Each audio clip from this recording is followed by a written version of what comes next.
In this video, I'm going to talk about some grip fighting tips when it comes to playing close guard and using it to break your opponent's posture. It's extremely simple in nature. This works gi and no gi, and it's very beneficial with the gi on. And that's the concept of following your opponent's hands and covering their knuckles, all right? And also blocking your hips. This is what I mean, all right? It's very simple in nature.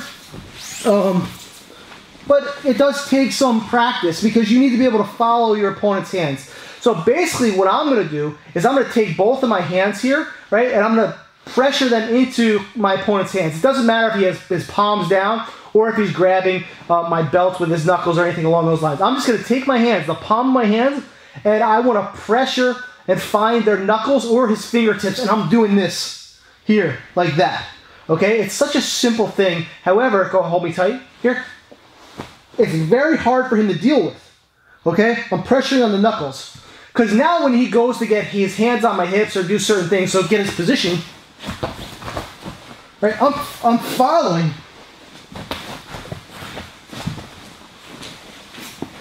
I'm following his knuckles. It's extremely annoying. This side, right? So let's turn this way.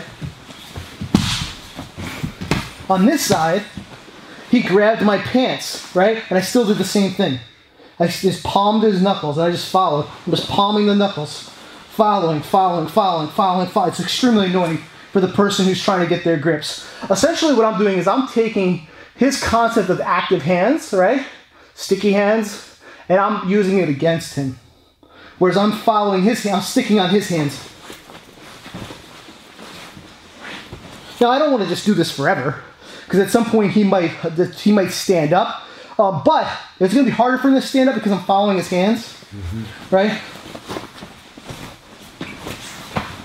And at the same time, I'm using my hips to break his posture, right? So that's what I didn't talk about yet, is as I'm following his hands, I'm using my hips and driving my knees in. So when he went to go stand up, because I had his hands preoccupied, it automatically broke his posture when he went to go stand up because he could not use his hands as his kickstand to get his body up. More often than not, when someone goes to stand up, they need to use their hands as a support system so they can get up to their feet. So when I'm here, I'm doing all this following, right? This is helping me, but at the same time, as I'm doing this, I'm driving my knees in. And they can help me get my position. Sometimes you're gonna get a nice basic grip. Sometimes you're gonna fall into a situation where you actually end up having a good attack opportunity. But the point is, find your opponent's knuckles, all right? I don't care if their hands are open or they're closed. So let's say his hands are open here, right? I'm going to find his knuckles and I'm going to push my palms into his hands here, right? And I'm going to follow them. Ideally, you want to get used to following them with your eyes closed. So when he goes to move his hands,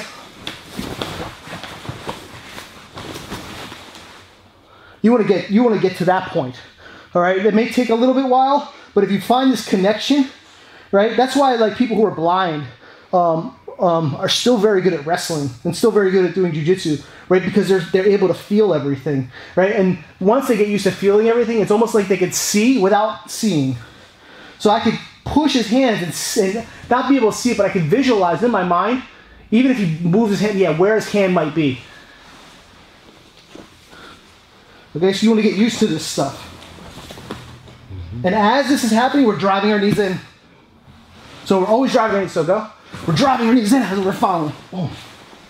Follow, and drive the knees in.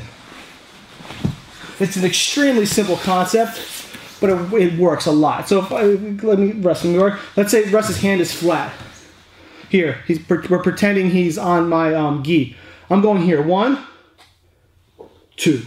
All right, he's bending his fingers for me because he knows it's uncomfortable. So I'm going here, like that. If his fist is closed, I'm just going like that. Almost like I'm trying to wrist lock him, too. Follow them that way, and this simple thing will help you out a lot.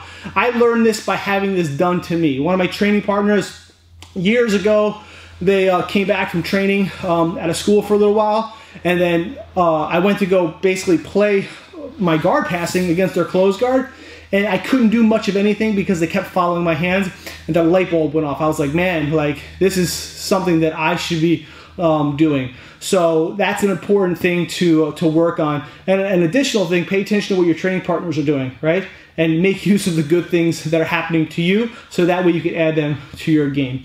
If you have any questions or comments, post below, and I'll do the best I can to help you out. All right? Peace.